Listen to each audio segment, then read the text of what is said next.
شروع اللہ کے نام سے جو بڑا مہربان نہایت رحم والا ہے۔ ایک آدمی کو اللہ نے اتنی زرعی زمین دی تھی کہ 3 ریلوے اسٹیشن اس کی زمین میں بنے ہوئے تھے، یعنی پہلا ریلوے اسٹیشن بھی اس کی زمین میں، دوسرا بھی اس کی زمین میں اور تیسرا بھی اس کی زمین میں تھا۔ اتنی جاگیر کا مالک کروڑوں پتی بندہ تھا۔ ایک مرتبہ دوستوں کے ساتھ شہر کے مرکزی چوک میں کھڑا ہوا باتیں کر رہا تھا۔ دوستوں نے کہا کہ کاروبار کی کچھ پریشانیاں ہیں۔ وہ ذرا موڈ میں آ کے کہنے لگا، او بھوکے ننگو، تمہارے پلے ہے ہی کیا؟ کبھی کبھی جب پیٹ بھر کر کھانے کو مل جاتا ہے نا، تو بندہ خدا کے لہجے میں بولنا شروع کر دیتا ہے۔ اس نے دوستوں کو کہا کہ تم پریشان رہتے ہو کہ آئے گا کہاں سے، اور میں تو پریشان پھرتا ہوں کہ لگاؤں گا کہاں پہ۔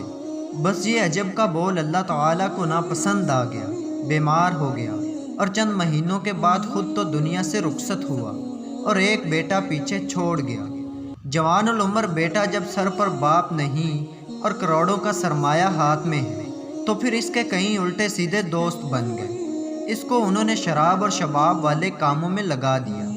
اب جوانی بھی لٹ رہی ہے، مال بھی لٹا رہے ہیں، وہ اپنی مستیاں اڑا رہا ہے۔ کسی نے اس کو یہاں سے لاہور کا راستہ دکھا دیا، کسی نے لاہور سے کراچی کا راستہ دکھا دیا، کسی نے اس کو جوئے کا راستہ دکھا دیا، کسی نے کہا کہ کیا تم پاکستان میں پڑے ہو، چلو بہر کسی ملک میں چلتے ہیں۔